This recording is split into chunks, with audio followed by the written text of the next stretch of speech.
Well, welcome, Noushin. Thank you. I'm always excited to have another physician here exploring this space of holistic approaches and integration of science and spirituality. There's not a whole lot of us, but the numbers are gradually increasing. And I believe that there are many physicians in closet Yes.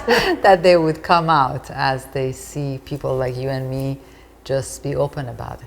We've been so conditioned sometimes in what we've been told, and when you start looking at these things, you're surprised that this isn't something that more physicians know about. Exactly. And why is it not taught in medical school? Right. I never heard anything about energy in medical school. Exactly, right? Even nutrition, I didn't hear a lot about it. Right. So yes, this is amazing. Now that I have done some energy work, I recognize that no matter what kind of face you put on for your patient, you enter the room, they feel your energy. When your energy is chaotic, it's going to create chaos in that room. Yes. And the patient feels it. And the patient is probably in chaotic energy anyway because they have an issue that, especially in my field, you have cancer. How more chaotic can it get? And you come to a space to get healing, and whether the physician like me knows it or not, we are exchanging energy with that patient. Definitely. That has been one of my challenges in this transition, is really understanding the energetics, because that's something we don't learn in medical school. Exactly. And it's one of the most important parts that's truly missing in our healthcare system, is inclusion of looking at how it affects not only our bodies but our emotional states and really our connection to the spirit. Exactly. And so how did you come to realize how energy can be helpful in healing people and of course healing yourself? Started with my own healing journey. Because of more than a decade of severe childhood trauma, I had developed depression, clinical depression, even before my burnout in 2012. This goes back to 1990, when I couldn't sleep. Then it just gradually turned into really chronic insomnia, like 30 years of it, and then clinical depression, and I had PTSD. And like a good physician, I did all the things that Western medicine had to offer me. I did a lot of therapy, I took medications, antidepressants, medication for sleep. I did transcranial magnetic stimulation, TMS. I was getting worse. Only one of the reasons I was getting worse was side effects of the medications I was taking, right?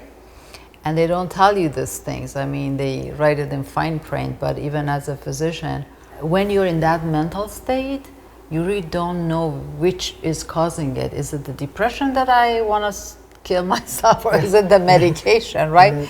Because one of the side effects of antidepressants is suicidal ideation, like that. So eventually I got to a point that my psychiatrist, I remember the day, I remember his face, he said, I have nothing else to offer you. And I came out of his office, sat on the bench that was outside of his office, not knowing what to do, because I was in such a bad shape. I was like, where do I go? What do I do? What does it even mean I don't have anything else for you? What do I do here, right? So I went and tried plant medicine in Costa Rica. It's unfortunately not even legal in majority of our country yet. So that was the beginning of experiencing something out of this realm. Yes. Firsthand, not anybody telling you, but I had a near-death experience during my plant medicine, and wow, it's like, wow, there's something different that I haven't been taught. And that's how it started. And then shortly after, two modalities showed up in my social media, which now I offer them. One of them is Kundalini activation process, or CAP, and the other one is called Make Anything Possible, or MAP.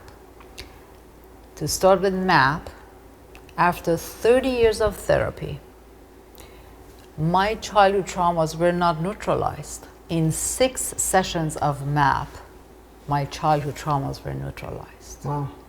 And I'm talking about 10 years of sexual abuse. I'm talking emotional, physical, mental abuse for much longer than that. So to neutralize that in 6 sessions, like, what is this? I have never, I wish I knew this like 30 years ago, right? And then CAP was also at the same time, and somebody telling me that you lay down, you close your eyes, and you listen to music for 60 minutes, and it's going to change your life. I'm like, clueless, right? And when I saw the changes in my life, shortly after I was off all my medications, I did not need therapy for the first time, not first time, maybe second time, because my sexual abuse started at age 4. So I had forgotten about joy and peace and all of that at age 4, and now so many decades later, I'm like, wow, there is such a thing as joy. I'm happy, I'm peaceful, I experience a state of bliss. It's so foreign to me. And my mind is quiet, it doesn't talk. Wow, this is like amazing. So that is why I'm like, I have to offer these to people, whether they're my patients or they're not.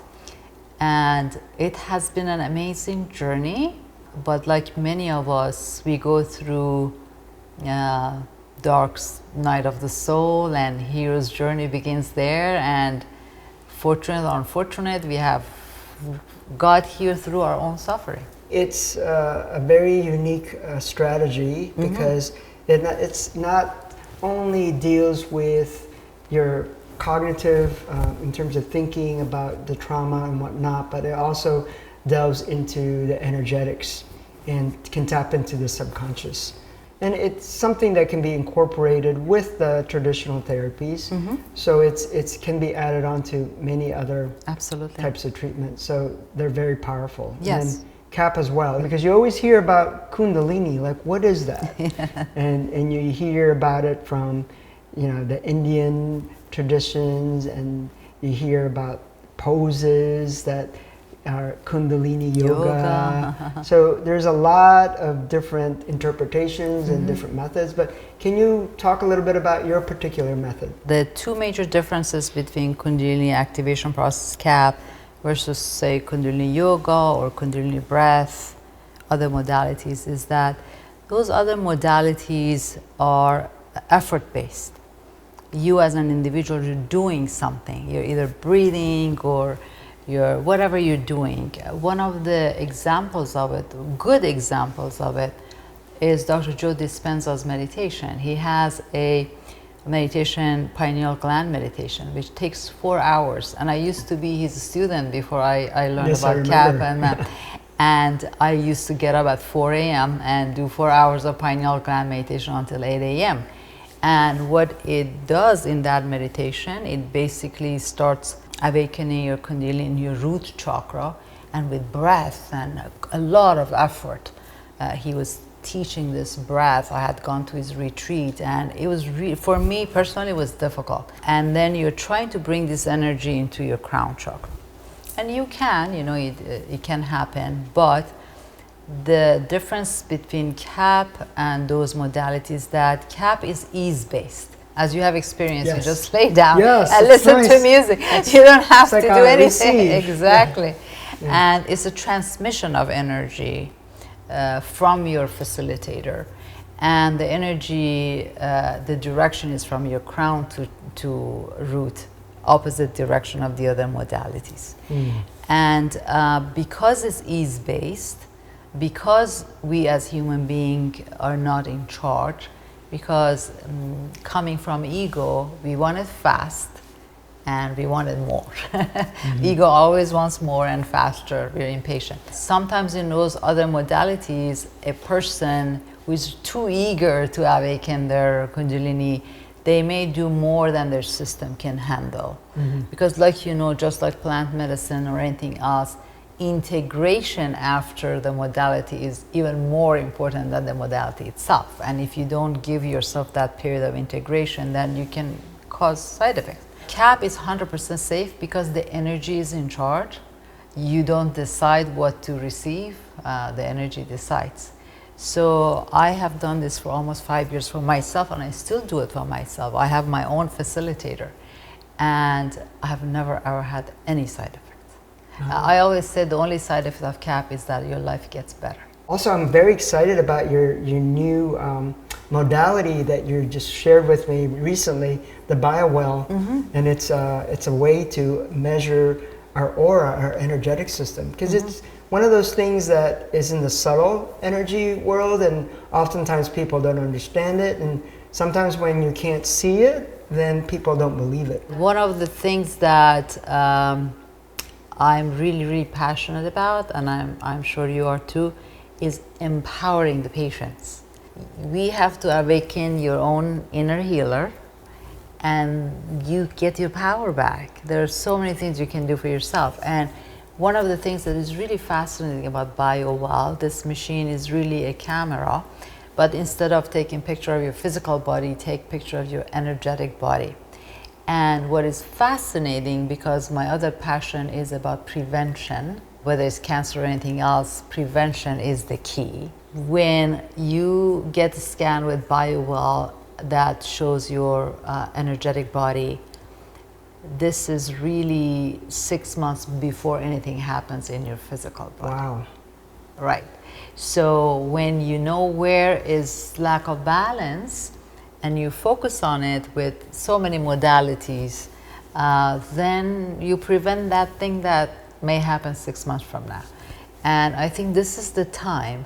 I used to do genetic testing for people who had family history of cancer, and my the statement I kept telling them was that the best time to cure cancer is when you haven't gotten it yet. Right. So how do you address cancer when you even know you have gotten or not? So this is very exciting for me, because this little camera gives you so much information about your different organs, your aura, your chakras, your meridians, your biorhythm. I mean, wealth of information that it gives you, that you can just focus and do preventive measures and then repeat the scan, and you see the changes immediately. What's really important in the holistic approach is really getting in sync with our natural rhythms, with our biorhythms, Exactly. and all of the, even our 24-hour circadian clocks. Right. All of us are out of sync many times because of our schedules Right. and what we're exposed to. Right. So simply just returning back to that will lead us to a better health and wellness. A major distinction that people need to make, because inflammation is becoming a buzzword, inflammation in acute phase, such as you have fever and chills and body pain or whatever because you got a bacterial infection, that's good. Acute inflammation is really good. That is a sign that your immune system is working, right? Now, chronic inflammation is not good. Right? You have sugar in your diet or many other toxins that is in our food and our air and everything, you're going to be in a state of chronic inflammation, and that is the root of diseases. That's where diseases begin. But acute inflammation is really good. Yes. So we were talking earlier about how, for example, radiation is an oxidizing agent because it causes free radicals. Well, when you have a bacteria in your body, your own immune systems are creating free radicals. Yes. Because that's the weapon to kill the bacteria. But do you want free radicals in your body 24/7 for the whole year? No, you don't. Right. That's a chronic state of having too much free radicals, which damages your DNA. So this distinction has to be made. Right. That, oh, inflammation is bad. No, acute inflammation is really good. You don't want to suppress that. Right. It's the same thing for stress. Right? Yes, Like, exactly. you need a certain amount of stress to be able to overcome things or to get away from danger. Right. But if you have chronic stress, then that That's not becomes good. a big problem, and you have adrenal insufficiency and fatigue. And one of the things I'm really passionate about is this concept of integration. It's not one or the other. I think one of the major myths is that mind, body, spirit are separate, or even physical, energetic body are separate. They're not. There's absolute no separation. Holistic, integrative approach is the only way, Yes. because otherwise you're just addressing one part and leaving the rest. You're not integrating the whole thing. Western medicine, when it comes to mind, they send you to psychiatrists. Yes. We don't talk about mind here. We just do body. Spirit, that's woo-woo. Yes, exactly. Right? So don't even talk about the spirit with me. Yeah. We did talk about one side effect of you being a facilitator is that you can absorb and harness those energies much more than the average person. All of us, whether we are just simple empath or we are energy healer, we need to have routines for cleansing. Yes. And I do so by every morning, physically, every morning when I take a shower, I visualize a golden light coming from my head, pouring as the water pours. I visualize that it's washing not only my body, but also all of the energies that don't belong to me. Yes. And then at nights, before I go to bed, I mentally visualize that this golden light is coming, going through my chakras one by one, and clear those. So we definitely, but more than that, just more than anybody else, we need time alone. We need self-care. We need being in nature. We need a good water, such as Kangen water. We need good food, healthy food. I'm a raw vegan. So you do have to protect your energy. There's no question about it. My first real big experience that made me realize how important that was when I did my first ayahuasca sessions in Peru. It was back in 2016, and I actually went to a place called Etnica's, which was an integrative medicine clinic about an hour outside of Cusco. And there was a physician there, a nurse, along with a psychologist and the shamans. And we were able to integrate afterwards. And my first 4 ceremonies were very difficult. It was a lot of purging and physically draining, but also emotionally and spiritually. And one of the questions I had was, how come there's a lot of this negative, heavy, dark energy within me? Because I've always thought of myself as being a nice person, that I'm not an evil person, that I would have all these negative entities or energies within me.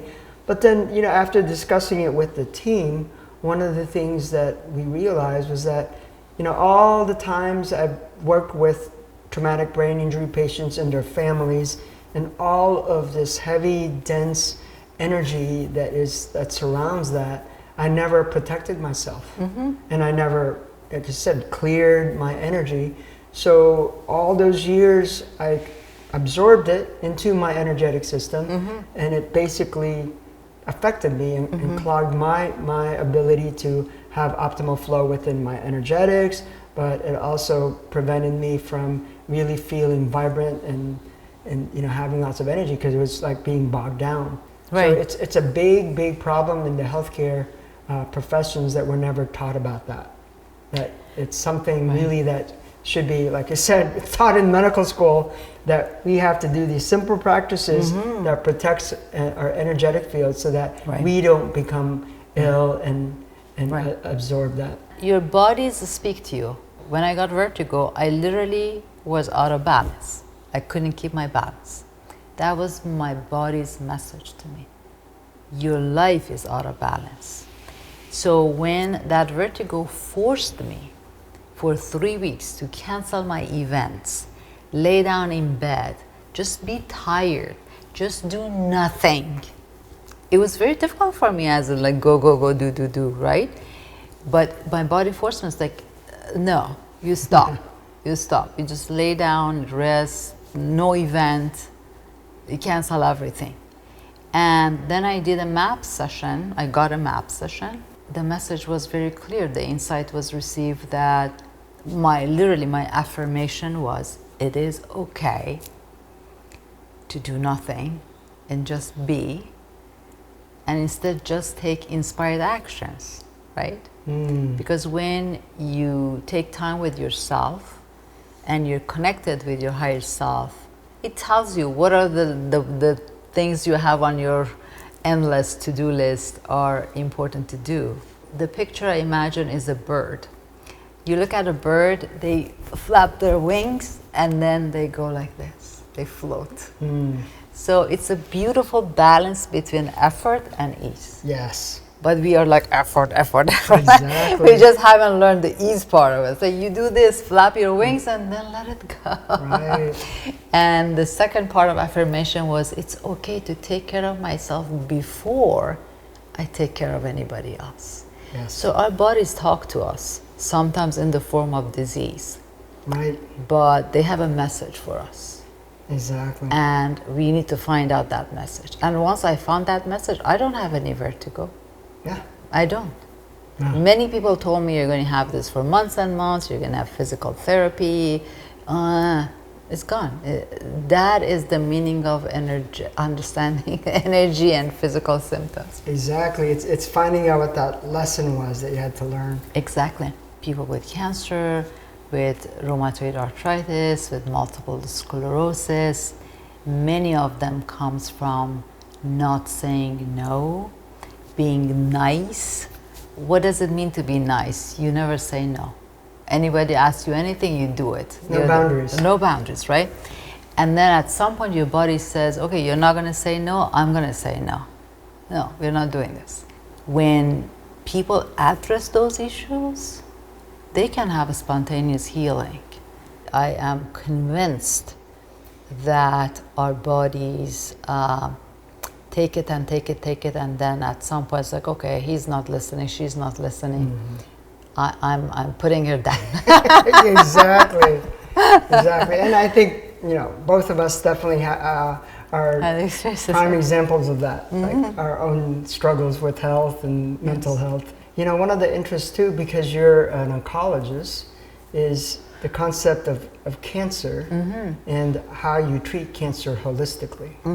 And one of the interesting things that I read was, for example, like you said, breast cancer patients oftentimes have a certain type of personality, and that oftentimes these women develop breast cancer because they're not taking care of themselves and not nourishing themselves, and the breast itself is the symbol of nourishment.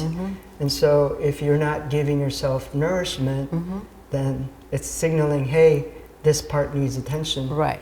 And one of the big messages that I took from some of the holistic strategies was this concept of fighting cancer and killing cancer. Yes. And it's a masculine way of thinking. I'm going to beat it, I'm going to do something, I'm going to take it out and chop it and blow it up, kind of thing. And when you look at the holistic way of thinking, it's the feminine approach, saying, hey, that part is saying there's something wrong, it's something missing. Yeah. And instead of saying, I'm going to kill you, you say, what is it that you need? Exactly. What is it that I need to do to make you happy and whole? It's like a revolutionary way of thinking about our health, and especially something like cancer. I believe that Western medicine, allopathic medicine, is very good in acute phase of disease. Yes. You have a stroke, you don't want to be doing CAP. Right, exactly. You want to go to emergency room. Right. You have 5 hours. I by no means consider CAP or MAP alternative treatments. They are complementary. Where as an oncologist, I see what is missing piece in oncology, for example, is that, okay, you got your radiation, you got your chemotherapy, Now, okay, I'll see you in 6 months. Make sure you come every 6 months so we catch the recurrence early, right? That's not really the question. The question is, what caused this cancer? I don't know is not good enough. Now, a lot of physicians think that cancer is genetic. Only 10% of cancers are genetic, only 10%. 90% have nothing. They call them sporadic. I used to have this talk, which was very popular in Houston, called Cancer is an Accident. And I was so convinced about my talk that, you know, just like you drive a car and, you know, depending on whether it's rainy and whether your car has been maintained well, what state of mind you are. And people love this, like, oh, great, cancer is an accident. It's no accident, zero. It's like something that is a matter of when it's gonna happen.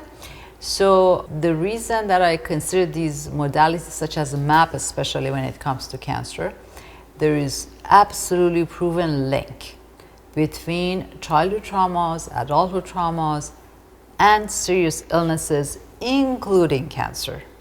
So, okay, you got your radiation, you got chemotherapy, you're cancer-free now. Let's sit down and figure out what is the root of your disease. Right. Address that. So, I haven't really abandoned oncology. I'm just adding a piece to it Yes. that most of my oncologist colleagues are not providing. So I'm like, we have a lot of great radiation oncologists. Let them do radiation. I'm going to do MAP and kind of address that. I feel the same way because you know, my field is neuro rehab and brain injury, and we oftentimes, like your field, is resort to the pharmaceuticals or certain procedures to make our patients' symptoms decrease and so on. But, you know, if any field or anybody who goes into the hospital and gets ill, there's always this trauma that's behind that. I mean, of course, it's in brain injury, it's the physical trauma, but there's also the emotional trauma of actually having the accident, remembering the accident. Oftentimes we don't address that. Yes. You know, and it's sad because I know certain reasons why. I mean, first of all, when I was doing outpatient clinics, we had 15 minutes to discuss with the patient, and certainly, yeah, I would love to be able to sit down with them and delve into their emotions and what's going on. But when you open that up and you open up that emotion, oftentimes you have to have somebody to follow up with that. In terms of, okay, now I've opened up Pandora's box, and they're spilling out, you know, all their emotions and feeling. But am I going to have time to take care of that person? And who is going to take care of that person? We don't even have in the regular hospitals, you know, somebody that can be supporting them after that, or even a psychologist, or sometimes a social worker. We ask a social worker, but do social workers have time to spend with the patients? No. So it's so challenging for us in this type of environment to really address these patients or these issues the way we really want to. And you know, as somebody who had suffered from a lot of traumas, and I did 30 years of therapy, I did everything that psychiatry, psychology had to offer me. It did not really get to the root of it. It was just, I was grateful for it because it carried me for 30 years until I got to know MAP. But having that neutralized in 6 sessions, I mean, I had to do it, and I understand why a physician doesn't want to open that Pandora's box, but I think really it has to be standard of care for any history that we take from any physician. And that's one of the most popular questions. How many of physicians you have been to recently asked you about your childhood trauma? Zero. It has to be in there. Hopefully, I'm hoping that I am alive to see that day that would be a question that physicians ask their patients. Yes, I mean, there's a lot of evidence now, the ACE studies, that indicate that these challenges early on result in problems in adulthood with diseases and risk for cardiac and cancers. I mean, there's a pandemic, right, of this traumatic episodes in childhood, but yet it isn't talked about. And truly, there isn't a system in place in most places that address it. And then also, I think it's the stigma of these things being brought up, and a lot of the patients don't feel comfortable talking about it because, you know, it's often thought it's something that you should keep behind closet doors. I'm so proud of people that despite all the pressure from outside, all the stigma, that, oh, she must have lost her mind, you know, what is she talking about? Yes. This is not professional, like, you know, to be brave enough to come out and say, yeah, you're doing a good job for acute phase, for chronic, you're not. And these modalities are absolutely complementary and integrative modalities. I'm really proud, and I'm sure that no matter what the speed, whether it's slow or fast or whatever, we will get there. Yes. Where everybody understands it. Yes, and I do think that the time has come. Yes. Where more people are seeking it, and also more of our colleagues and physicians are really understanding that we need to be able to look at other options. Absolutely. And I know we have, you know, shared this in discussion is how do we, you know, get out of that, and how can we help others find a way to realign and find passion and enjoy in what they do again. You know, I don't recommend everybody leaves the system, but I left system a little bit over a year ago because I felt that with the energy modalities that I was healed with, and now I wanted to offer it to other individuals, I couldn't do that in clinic. Right. You're in a clinic in a system. Like there's a board of so and so, there's so many physicians, and you share these physicians, and you can't tell my patient about that, and you can't talk about that in clinic. I was like, I'm out of here. So obviously that's not my suggestion for improving the system, but when you and I out of the system can then freely speak about this modality that's very, very proven, helpful, hopefully with communities that we are building among ourselves, physicians and spiritual healers and everybody else, instead of rejecting each other and each other's modality, then hopefully it just kind of gradually expands and becomes more and more inclusive, and more physicians join, and then we kind of overcome the system and we affect the system in a positive way. I thank you so much for this wonderful conversation. Thank you. I always love talking with you and exploring you. These issues and catching up on what you're doing. Absolutely, same here. And you're always coming something new. We all discover new stuff and bring it and do it together. And I love it. I appreciate it. Thank you. All right, thank you.